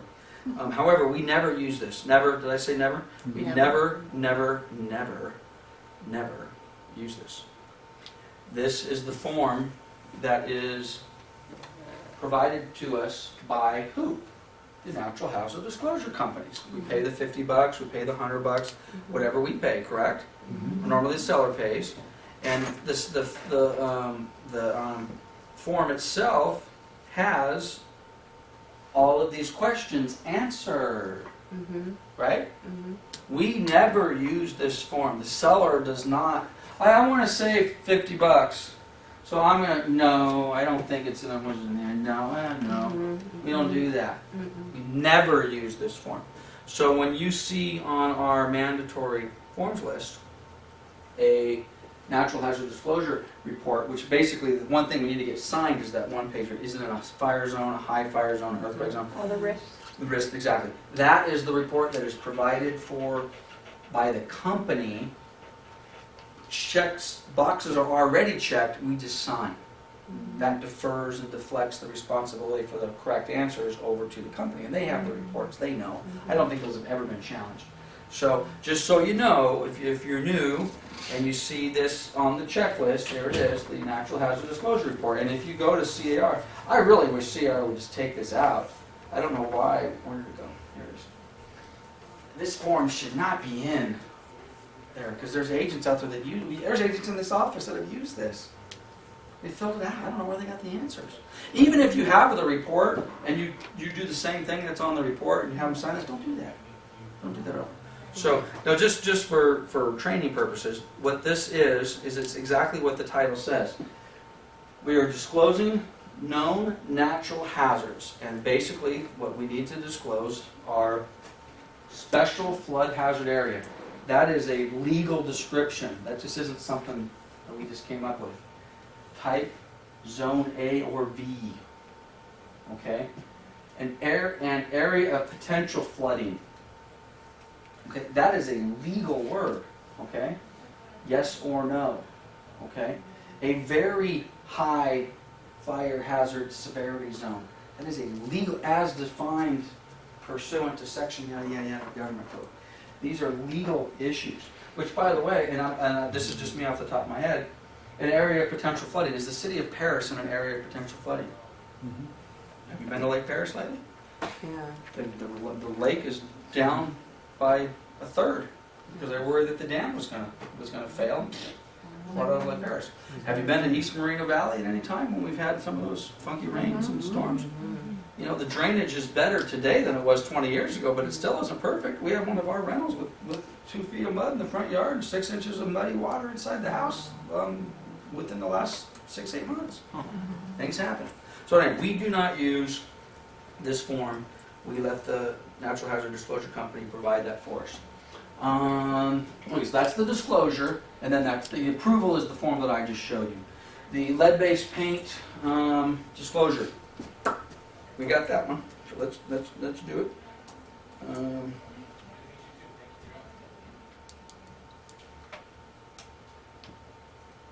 What is that? The federal? What's it say? Federal? What's that form called? Right there, right there. One down. Where is it? It's highlighted. Highlighted. You good, Oh, lead-based base paint. Oh, I wasn't looking at the highlight. Thank you, sir. Okay.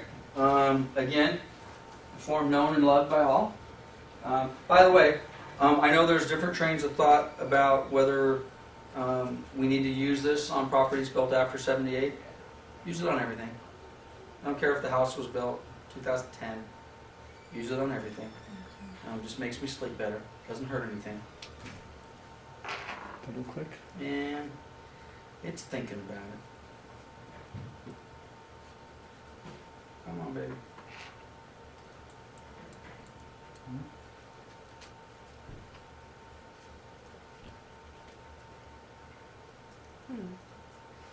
Okay, while we're waiting for this to pull up, this is a very standard form.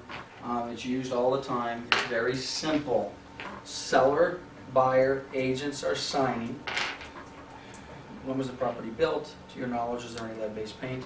It's possible that there could be lead-based paint on a property that is built after 1978. Because, where's the list of all my forms at? Do I dare go back? We did this last time, I didn't do it right. How to get You this? see on the sides where it says all forms or my forms? Mm-hmm. Yeah, if you click the My forms, it arrows. should be over here now. Now should it be here? There it is. There it is. I'll open the darn thing. There we go. Oh, okay. Okay, I just kind of got hung up a little bit. Okay, so here we are. we've got our property. Look, oh, by the way, you can use these on your residential month-to-month leases. For the most part, we're gonna be using our California residential purchase agreement. Date, address, buyer sign, seller sign, yada, yada, yada. Warnings, giving you a statement, which, by the way, this is also in the lead-based paint booklet, the hazard booklet. It talks about all sorts of stuff like that. Basically says, if you've got a property built prior to 1978, it's got lead-based paint. Okay, that's fine. You just gotta be careful. Don't eat it. Remediate it. You make sure it's concealed or painted over. If it's flaking, that's a problem. You gotta get that removed. You don't want to go up there. We talk about little babies and stuff being affected. The problem with lead-based paint is some people our age, if we were to eat a gallon of lead-based paint, probably would be fine. Little babies, their brains are developing. You know, the old story is they're at the windowsill at grandma's house and they're looking out. They're chewing the windowsill. Well, the windowsill is loaded with lead-based paint, and the theory is overexposure to that causes developmental problems with babies. Older people doesn't matter, but let's just pretend we're not so much older, and now we're restoring our pre-1920 house, and we're up there with the sander, and we're sanding the eaves, and now we're breathing in all of that stuff. It's not good for you. Okay, so as much as I kind of poo-pooed the mold, it's pretty much a proven deal here. Lead's not good for you. So anyway, here's all our warnings. This is why it's not good for you. This is why you want to stay away from it. EPA has all sorts of regulations on it. And pretty simple question. I have no knowledge of lead-based paint and or lead-based paint hazards in the house other than the following.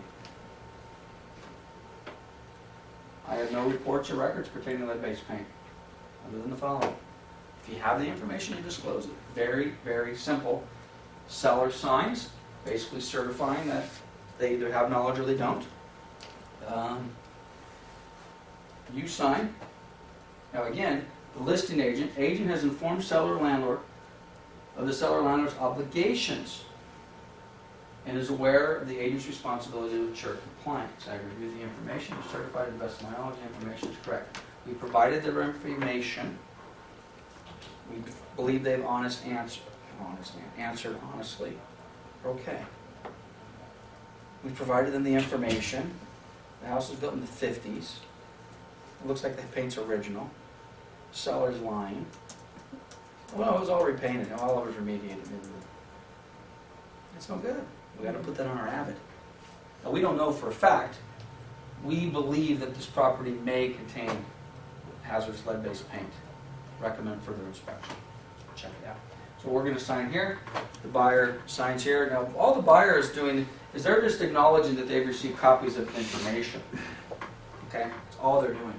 Now, they do also say buyer waives the right to conduct a risk assessment or inspection. That needs to be checked. Otherwise, the buyer acknowledges the right for 10 days. If they can go out and have further inspection. Have somebody go out and take a look at it and tell you, you've got lead-based paint. Again, should not be a deal killer. Don't misunderstand me. We rented houses over at March Air Force Base for 15 years. My friends, people living in them right now. Those houses were built in 1909 or 1936, I don't remember, but they're old. And I gotta tell you, those houses have asbestos in them. They have lead-based paint all over the place. They're not unsafe. The asbestos is contained and isolated, and as long as it's not exposed, you're fine. The lead-based paint is not chipping and peeling and all the rest of that sort of stuff. But exterior, if you got up there with a chisel and you started chipping away the paint on the eave and you ate it, you're eating lead-based paint. So, again, not illegal to sell a house with lead-based paint, you just got to disclose it. And then again, the cooperating agent signs here. So, pretty straightforward with the lead-based paint form.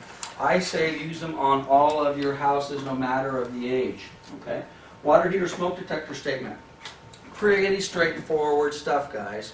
This is required on all of our transactions. They're combined now, aren't they? They got them both together. Water heater smoke detector statement. Open sesame. Are you going to open this time or not? Maybe I got to go here. There we go. Thank you very much. Okay, this used to be 2 forms. Now they've got it on 1. Thank you. Appreciate that. And come on. Okay, so here we go. Water heater and smoke detector statement of compliance. They've lumped them together. Here's our water heater. State law. California law requires that all new or replacement hot water heaters and existing residential hot water heaters are braced, anchored, and strapped to resist falling or horizontal displacement due to earthquake. Okay, so it's got to be done. Okay, it also has to be done properly. Okay, by the local requirements. You just can't go up there with a nail and a ribbon and stab it. It's got to be done properly. That is the law. This cannot be waived. But I don't care. Oh, cool. No. Got to be done. Has to be done. So, anyway, that has to be done. That's your water heater. Very simple. And by the way, the seller represents the property as of the close of escrow. Now again, this is will be. This is another thing. This kind of gets back to what we talked about earlier. The dishwasher is missing. This just says as of close of escrow, it will be in compliance. Okay, so if you go out there, it doesn't have, well, you've got to get it done before close of escrow. That's fine. Okay, anchored, strapped, so on and so forth. So you've got your water heater. Smoke detector is basically the same thing. California law requires that every single family dwelling and factory-built house sold on or after 1986, January 1, must have an operable smoke detector approved and listed by the State Fire Marshal, installed in accordance with State Fire Marshal's regulations, yada, yada, yada. All used manufactured mobile homes, yada, yada, yada, have an operable smoking detector in each sleeping room. Okay? Local requirements. Some local ones enforce more stringent requirements. I don't know what your local deal is. Transfer it's got to comply. Exceptions. Generally, a written statement of smoke detector compliance is not required for transactions for which the seller is exempt from providing the transfer disclosure statement. They're basically talking about foreclosures.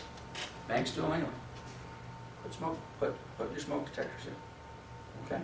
The general rule for us is one in each bedroom, one in the living area. You're safe. You may hear someone say, no, you only have to have one for the entire house. Put one in each bedroom, one in the living area. Okay? Just be safer that way. Normally, kind of the standard practice these days is just, I don't know, pop them right above the door. On the wall, not necessarily on the ceiling. On the ceiling is fine. But these days, it appears as though that seems to be what people are doing. The contractors seem to be doing it. Seems to work. Cannot waive this. Has to be done. All right? And they're cheap. Believe me, if you haven't paid for these yet in your career, you will. Okay? Carbon monoxide. Same thing. I'm not going to pull up the carbon monoxide form. It's the same thing as the smoke detector form. Now we have to have carbon monoxide detectors. I'm still a little bit confused, to be honest with you, whether the combination are acceptable. Right. It seemed to make sense. We were using them, and then I saw a report that says you should not have a combination smoke detector carbon monoxide. You need to have two separate ones. I can't remember exactly what the logic was on why. But some of them have just said, well, smoke detectors should be high, carbon monoxide detectors should be low. Right. Honestly, I need more clarification on it. I've been asking for clarification on that for a while, and I still haven't satisfied myself, so I'm getting confused. So more to follow on that. Statewide buyer and seller's advisory. We're going to go through this one, but we're going to do this quickly. How many pages is this? Okay. It's, 10 or 11. it's a whopper. 11. It's a new one. It's 11 pages now. Right? It's 10 or 11, yeah. It's a biggie. It's It's a so much bunch. fun. But this is another one of those where it just really is a... Right there. Up. Yep. It's already in your. Oh, you know, is that what that means? When it's blue, that means it's in my forms? Yep. Maybe that's why it didn't pop up last time. Because it was already in there. See, I learned something.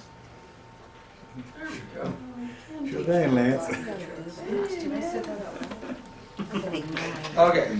Now, there's a lot of repetition on this form. As a matter of fact, this will be, I think, our last form. Well, maybe we'll get a couple more. Because again, this is 10 or 11 pages now. It was 10. And it's a lot. But we're going to buzz through this because so much of this is so repetitive to what we've already discussed. Okay?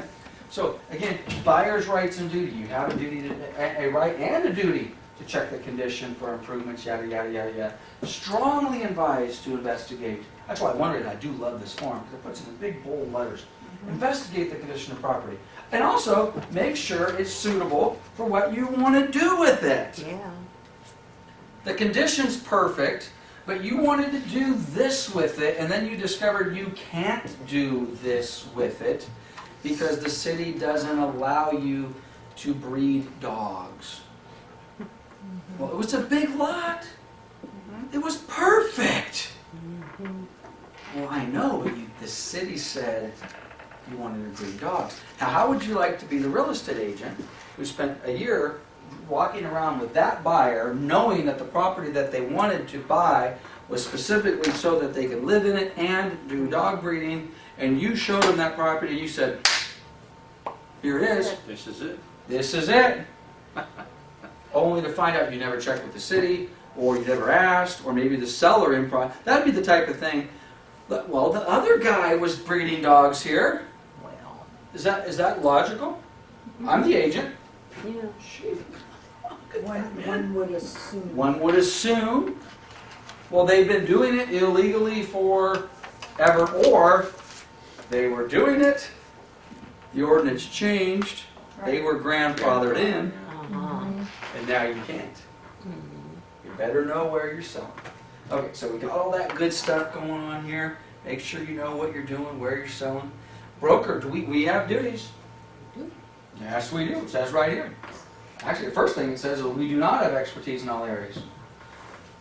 So be careful. I talked about my general contracting license. I used to have a termite inspection license when I was 19 years old. I got certified as branch 1 and branch 2 termite and pest control. Now I don't have it anymore, but I know, when I told the little story about the little kick-out hole, did I tell that like I had been there before? I know termites. I have knowledge. That's not necessarily a good thing. Honestly, it is a good thing. You know, by the way, just along those lines, I think in the last class or something I said something about I went and got a tax preparer license. I was 20 years old. That was probably wasn't so smart. The more knowledge you have, the better. Just be careful. If you put your, hey, I used to do this and I used to do that, that's it. That's not what I'm here for. I have to interject something. Yes. That reminds me, there was a commercial, I don't know if you saw it, about 2 months ago during tax season, but it was really funny. Oh, There yeah. was this guy, he was like the plumber, and this Oh, guy comes in and he says, yes, wait a minute, you did my taxes, and like, Yeah, the place down the street, he goes, oh yeah, I do that on Saturdays and Sundays. Yeah. And you're There you thinking, Yeah. that's not Yep, good. and he sells real estate on Tuesday evenings. There you go. That's right. And he's got a termite inspector That's license on right. Sundays. Amen. Anyway, having said that, you guys really should educate yourself. The more you know on this stuff, if you can become an expert at termites and septics. I would just think how nicely. Okay, I don't have a license. I'm a general contractor. I guess I could do septics. I know a lot about septic systems. And I am not afraid to tell my buyers and sellers what the heck's going on. Okay? However, I do it in such a way that they understand this is where we're at. But we still got these professionals over here. It makes me look like I know what the hell I'm doing. What's I don't know. I never saw it. It was a septic. I don't know about septic. What about the well? The well. Got termite problem. Roof. Okay? You lose the confidence, right? You lose your confidence of your clients very, very quickly. So the more transactions, the more experience, the more you get in the belt, the better you are. Okay, let's go through our responsibilities. Okay, again, we're not experts in everything. Get out of jail. Get out of jail free card.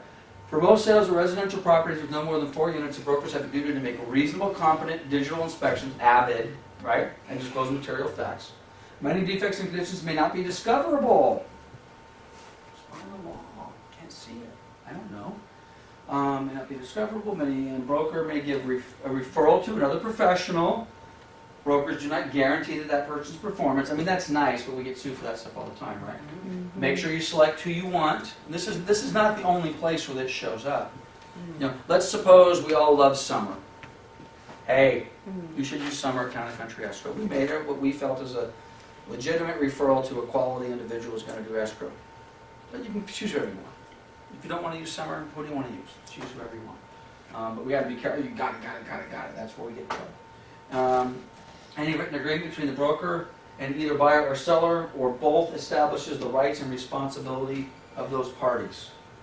What's the contract say? What's the agency disclosure statement say? Okay, so here we go. Inspections. Are we ready? Buyer and sellers are advised that they have the right to do inspections. I'm not going to go through it. Inspect the property. Okay, and that's a lot of different inspections. Square footage, lot size, boundary surveys. Again, we talked about that. This is 2 hours. I can tell you stories about houses that I thought were 2,000 square feet, but were actually 1,800 square feet.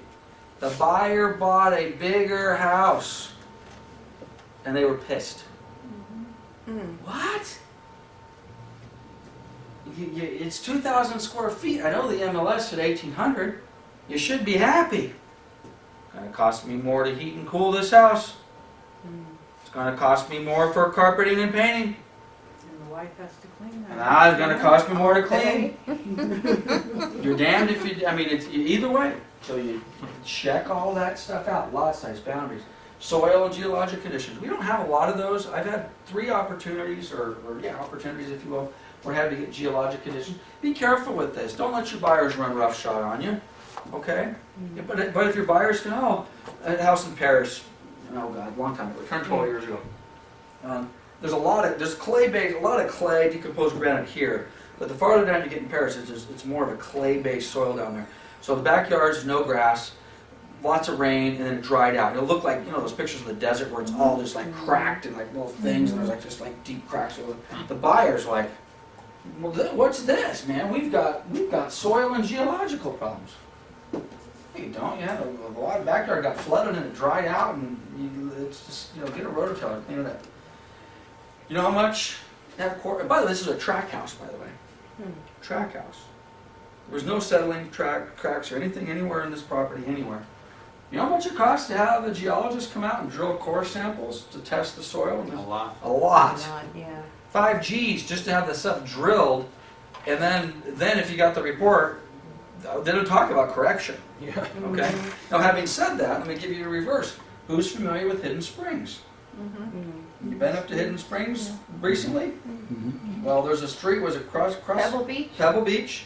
To this day, you can go down to Pebble Beach, and you're like, well, that's kind of weird. There's a couple houses missing at the end of this cul-de-sac. Well, guess what? They built them, and they Sinking. and they sank. Builder came in, bought them out. They'll never build houses there ever again. Okay.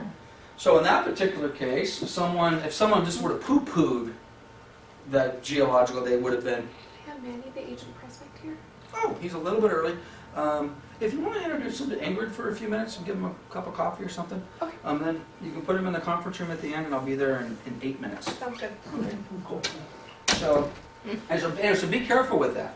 Even though the chances of having a problem with a traditional track home is very, very slim. But, I mean, there's evidence, and Janet, who else remembers that other than Janet? Janet, we've been doing this way too long. I know. Okay. Mexico, There you whatever, go, Yarda, baby. let's go. But that is, and so if you go up to Hidden Springs and it's Pebble Beach, and it is Pebble Beach, and you go Pebble and something. and there you go. Yeah. What's up with that? Wow. Why do I buy that lot? I want to build that. Yeah. No, you don't. Okay. Geologic hazards. Earthquakes.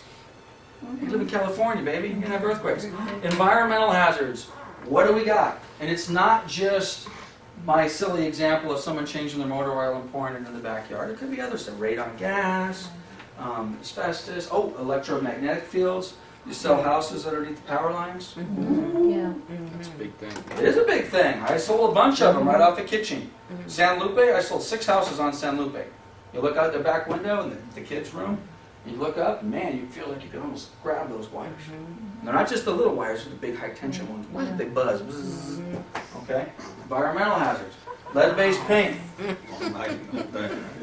Formaldehyde. Okay? A lot of formaldehyde. I go into my motorhome, I flip down the visor on my motorhome, it says, "You are going to die." This entire motorhome has been built with formaldehyde. Don't spend too much time in here. You can smell it in the press wood. They don't use it anymore, but some in the press wood that they were using in the 80s. There you go. The glue or whatever. The glue, Right. yeah. I used to pass out.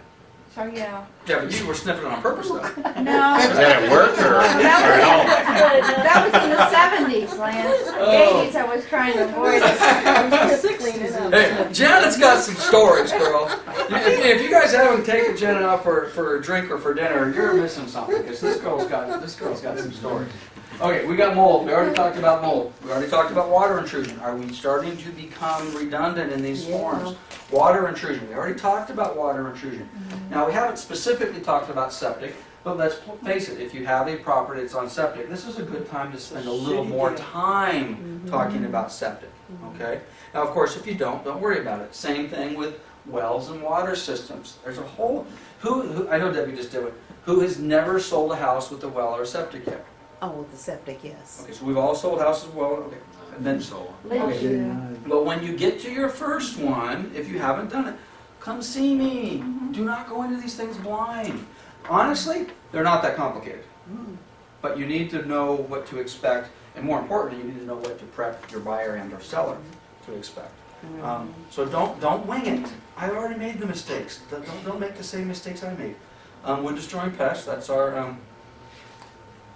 everyone knows that that's a termite report, right? Yeah.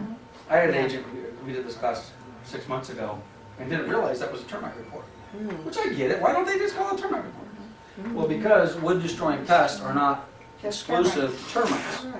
That mold that we were talking, if you have mold or fungus on your patio cover left long enough, that turns into a fungus or an organism. It's alive, and it's going to eat the wood, and you got to deal with that. You got to treat it with copper naphthalate. You got to remove the wood. You got to do whatever. Easements, access encroachments. We could go all day about that. Is there an easement? Wait a minute, how does John get to his house? Because it looks like he has to drive across the northeast corner of our property. He does. Well, I don't want to do that anymore. Tough. He has easement and he has an access, or there's an encroachment, whatever it happens to be. You know, the old flag lot thing, remember the flag lot when we took a real estate exam? Right. So you got to know about that. Earthquake faults. Is the city of Marina Valley in an earthquake fault zone? Careful. Trick question. No, it's not. no, we're on a plate. Yeah. Well, you know where San Andreas is, though, right? Right there, baby. By my house. It's a long walk from here. It's the San Andreas Fault is within 10 miles of here. They're by San Bernardino. Yeah, right Yeah, there, that's what I thought. San Bernardino. Yeah, exactly. Okay, but we are not. The city of Marina Valley is not in a earthquake fault zone. You know why? Because they haven't done the maps yet. These maps that they're talking about. I thought it said maps. Does it say map here? No. Mapping. It's not done. I've been talking about it since I've been in the business. The maps aren't done. But it doesn't matter because everyone knows it's California's an earthquake zone. So we kind of accept that. Okay? Fire hazards. Be careful. It may not look like it's a fire hazard, but it is. Depending on where you're at. Depending on how close you are to Box Springs. Yep. We sold a house on Barkley, up on Simon Ranch. Yep. One house on one side of the street, no fire zone. Yep. Across the street, yes. Yep.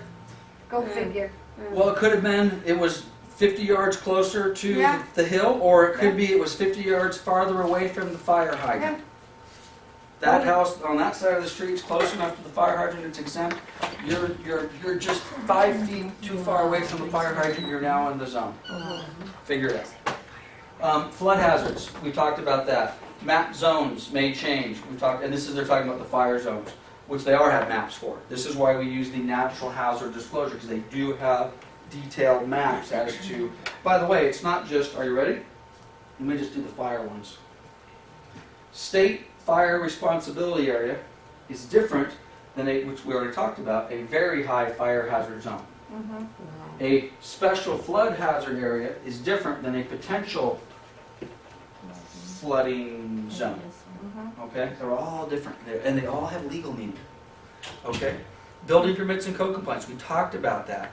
Is everything up to code? Has it been built properly? Views. Be careful with the views. I bought the house for this view. Is it guaranteed? Nope. Nothing in life is Probably not.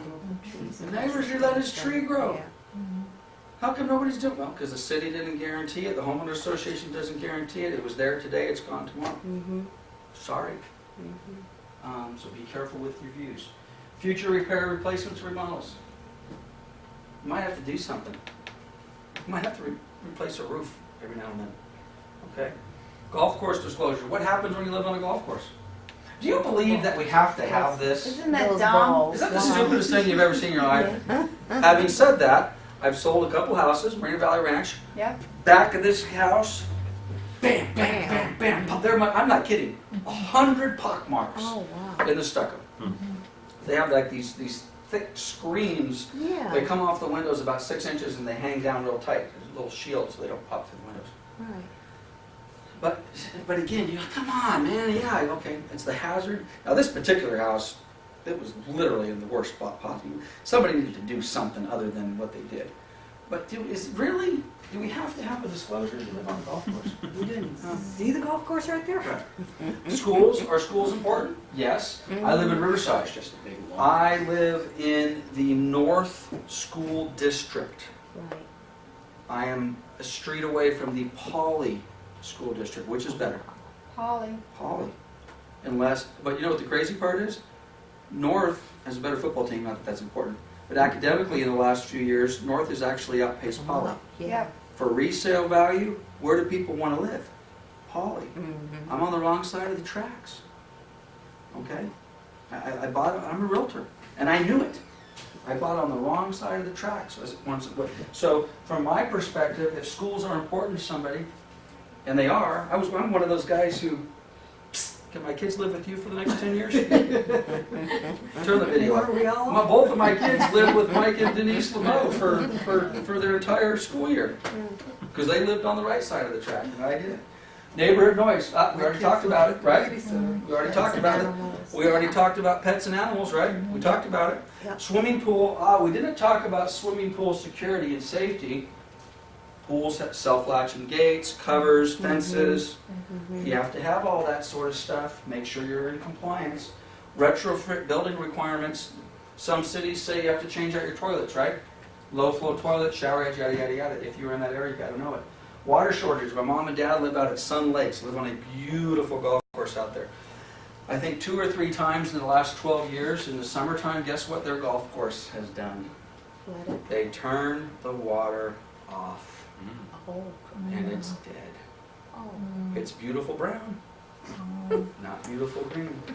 Now that's not necessarily, so that's a water conservation deal that the city of Banning, Beaumont, whatever, says, hey, if you have a golf course, tough. We're in an emergency zone here. You can't water your golf course. What are you going to do? So you got to deal with that. Neighborhood area potential factors, high-speed rails, smoking restrictions. You can't smoke in the condo. I don't care. I'm selling the condo. Underground pipelines and utilities. My house in Riverside, I guess probably 30, 40 feet underneath my house is a 10-foot tall culvert, flood control. If that thing was to break away, I'd be one of those guys on the news. That thing would flood my house, would go. That guy just got swallowed in his bedroom. Yeah, died. Yeah. In his bedroom.